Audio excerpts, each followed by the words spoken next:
Maharashtra bulletin, आपला महाराष्ट्र, आपली बातमी। महाराष्ट्र शासनाने बुधवारी आगामी सिंहस्थ कुंभमेळ्याचा अधिकृत लोगो आणि व्हिडिओ प्रकाशित केला आहे।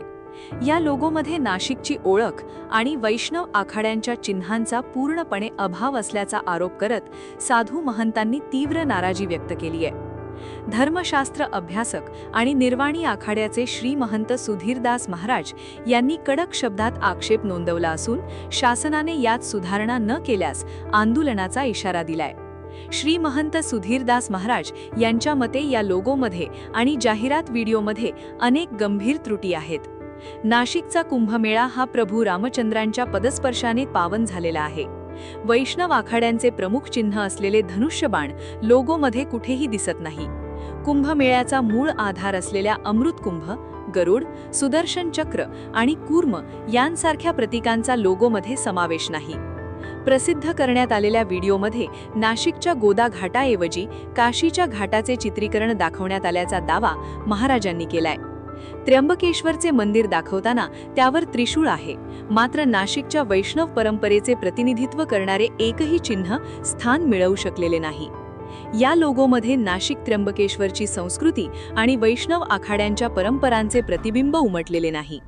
जर तातडीने यामध्ये सुधारणा करून धनुष्यबाण आणि इतर धार्मिक चिन्हांचा समावेश केला नाही तर वैष्णव आखाड्यांना यावर मोठा विचार करावा लागेल, असा इशारा श्री महंत सुधीरदास महाराज यांनी दिला।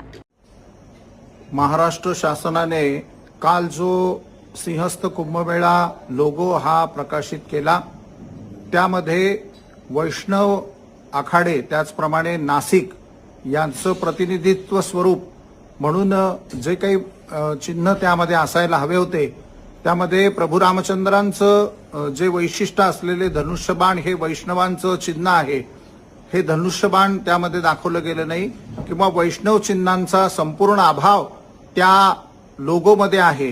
त्याचप्रमाणे जो एक व्हिडिओ प्रसिद्ध करण्यात आलाय त्यामध्ये काशीचा घाट आणि काशीच्या घाटाचं त्या ठिकाणी वैशिष्ट्य दर्शवणारं चित्रीकरण त्यामध्ये केलेलं आहे। त्यामध्ये प्रामुख्याने नाशिक चं त्र्यंबकेश्वरचं वैशिष्ट्य दाखवणारं त्यामध्ये चिन्ह असावं आणि मंदिर जे दाखवलंय ते देखील त्र्यंबकेश्वरचं दाखवलंय, त्यावरती चिन्ह देखील त्रिशूळ दाखवलंय। नाशिक काळाराम मंदिर किंवा गोदावरी या संदर्भामध्ये वैष्णव आखाड्यांचं प्रतिनिधित्व असलेलं धनुष्यबाण त्यामध्ये समाविष्ट करावं, अन्यथा वैष्णव आखाड्यांना देखील याबाबत मोठा विचार करावा लागेल।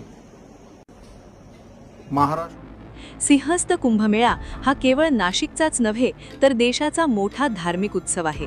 अशा वेळी लोगोमध्ये धार्मिक आणि स्थानिक संदर्भ चुकीचे असल्यास भाविकांच्या भावना दुखावू शकतात। आता शासनाकडून यावर काय स्पष्टीकरण येते आणि लोगोमध्ये बदल केला जातो का, याकडे सर्वांचे लक्ष लागलंय। महाराष्ट्र बुलेटिनसाठी सयाजी पवार, नाशिक। महाराष्ट्र बुलेटिन, आपला महाराष्ट्र, आपली बातमी।